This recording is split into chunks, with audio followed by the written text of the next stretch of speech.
अस्सलामुअलैकुम and welcome to wellness by Farah. आजकल हर पाकिस्तानी एक मुतशद्दिद, जारहाना और एक शिद्दत पसंद रवैये का शिकार क्यों होता जा रहा है। हर रोज़ हमें ख़बरों के अंदर ऐसी ऐसी तस्वीरें और ऐसे ऐसे मनाज़र देखने को मिलते हैं कि जो हमारे रोंगटे खड़े कर देता है और हमें ऐसा लगता है कि ये माशरा एकदम से वैशी माशरा बनता जा रहा है। इस मॉब साइकोलॉजी की वजह क्या है पाकिस्तान में, यानी एक ऐसा हजूम जो तशद्दुद पर आमादा है, ये दरअसल कहाँ से जनरेट हुआ है। इसके लिए हमें अंडरस्टैंड करना होगा साइकोलॉजी ऑफ डिसोनेंस को।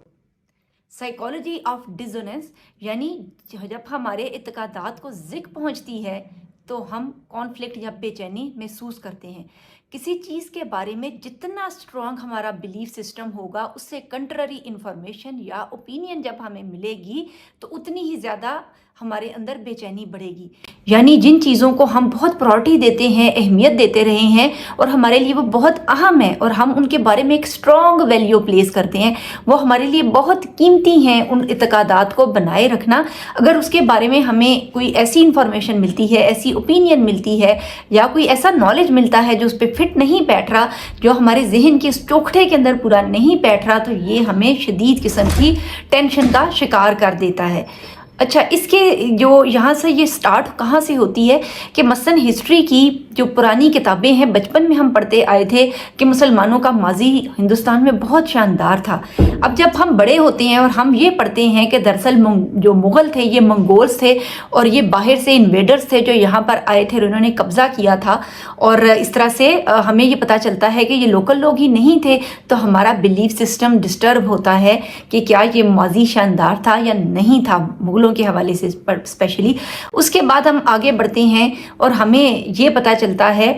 कि जिस टाइम पीरियड के अंदर ताजमहल बन रहा था, उसी टाइम पीरियड में यूरोप और स्वीडन के अंदर बेस्ट मैटरनिटी होम्स बनाए जा रहे थे। और यहाँ पर जब एक बादशाह की मलिका की डेथ हुई और उस बादशाह ने उसी मलिका की बहन से शादी कर ली और उसकी याद में एक कीमती मकबरा खड़ा किया जो लोगों के टैक्स के पैसों से बना हुआ था। तो करप्शन की कहानी यहाँ पर नई नहीं है। ये चीज़ हमारे जहन में एक डिसोनेंस क्रिएट करती है। हमारा जो सेल्फ इमेज था उन चीज़ों के बारे में, जो हमारे लिए एक राय रखती थी चीज़ें, वो डिस्टर्ब हुआ। ये तो था माजी। हाल में हम आते हैं, हमारी जो पाकिस्तानी कौम है, इनके बारे में जो अमेरिकन थिंक टैंक्स थे, उनके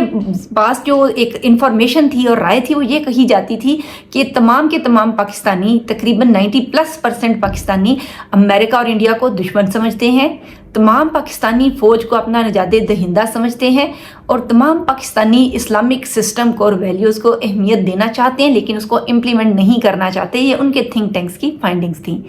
रियलिटी में जब हम आते हैं तो फ़ौज से मोहब्बत करने वाली कौम को जब अब आकर इन बहुत सी ऐसी इन्फॉर्मेशन मिलती है सोशल मीडिया की वजह से, जो उनके लॉन्ग हेल्ड रोमांस से कंट्ररी है, जो उनका फ़ौज के साथ था, और उनको ये पता चलता है कि 1971 की वॉर में भी एक ऐसी जो पार्टी थी जो हुकूमत बना सकती थी, उनको हुकूमत नहीं बनाने दी गई और उनको मजबूर किया गया कि वो अलग हो जाएं। अब हमारे पास ये कंट्ररी इंफॉर्मेशन आती है और ये हमारे ब्रेन में, हमारे जहन में कॉग्निटिव डिसोनेंस क्रिएट करती है। उसके बाद हमें जो मुशर्रफ दौर के अंदर जितनी चीज़ें हुई, जैसा कि जो डिफरेंट ऑपरेशंस किए गए, वॉर ऑन टेरर किया गया, उससे भी हमें पता चलता है कि इसके अंदर भी बहुत सी गेम प्लेइंग फील्ड्स काम कर रही थी और दर हकीकत कहानियाँ और थीं। जब वो कहानियाँ सामने आती हैं तो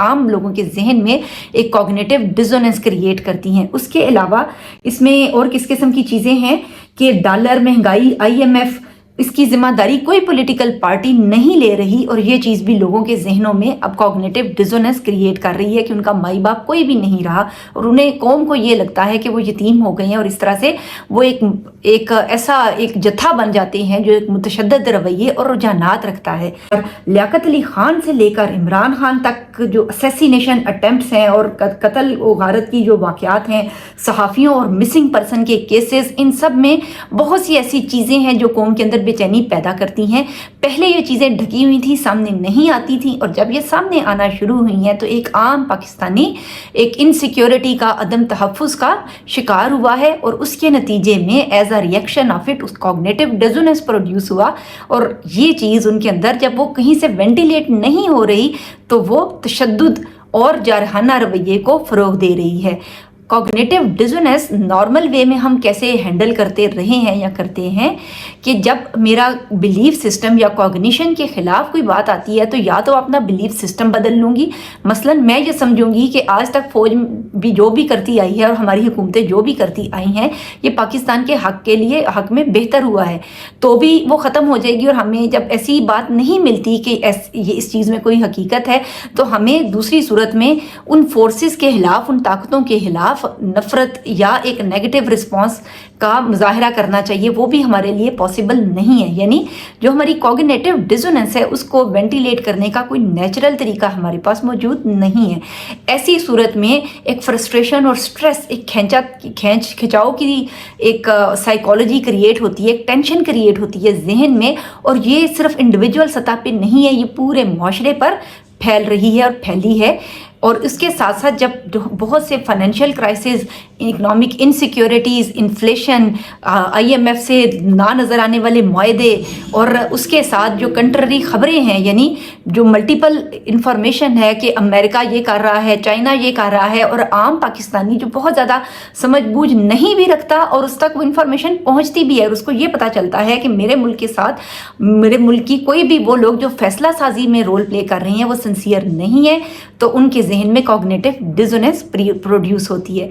हिस्ट्री ऑफ कॉग्निटिव डिसोनेंस की अगर हम बात करें, लियोन फिस्टिंगर ने 1959 में एक्सपेरिमेंट्स कंडक्ट किए थे और उसने एक बोरिंग टास्क परफॉर्म करने के बदले में एक ग्रुप को $1 और दूसरे ग्रुप को $20 दिया। और हमें ये लग रहा है कि $20 वाले खुश हुए होंगे, ऐसा नहीं हुआ। दरअसल ये हुआ कि जिनको $20 दिए थे उस बोरिंग टास्क को परफॉर्म करने में, उन्होंने बाद में ये कहा कि टास्क बहुत बोरिंग था लेकिन उसकी मुझे इतनी कीमत मिली कि मुझे उसको करने में कोई हर्ज महसूस नहीं हुआ। लेकिन जो $1 वाले थे उनको ये तो पता था कि टास्क बोरिंग है और उनको जो रकम मिली वो भी सफिशिएंट नहीं थी, तो उसके नतीजे में उन्होंने ये समझने की बजाय ना कि टास्क वाज बोरिंग और पैसों के लिए मैंने किया तो पैसे तो इतने ज़्यादा नहीं थे, उन्होंने अपनी कॉग्निशन ही बदल ली और उन्होंने टास्क को प्लेजेंट करार दे दिया। यानी जो अभी उन्होंने टास्क परफॉर्म किया है, एक्सपेरिमेंट में हिस्सा लिया, ये दरअसल बोरिंग नहीं था, ये तो था ही इंटरेस्टिंग। अब सेम वे में जब हम ये सोचते हैं कि वो लोग जो मुल्क को लूट के खा रहे हैं उनके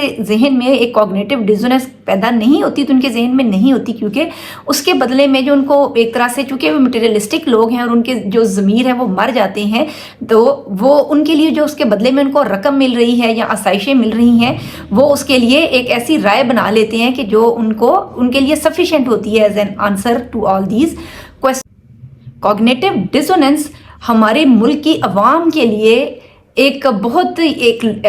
एग्जाम्पल है, आजकल की एक सोशल एग्जाम्पल है, ये एक सोशल एक्सपेरिमेंट है कि हमारा मुल्क एकदम से खाना जंगी की तरफ क्यों धकेलने हो रहा है, जिसमें मरने वाले और मारने वाले दोनों ही ना सिर्फ ये कि पाकिस्तानी हैं बल्कि पढ़े लिखे महज़ब पाकिस्तानी हैं और सारे के सारे ऐसे लोग हैं कि जो अदरवाइज़ बहुत ही एक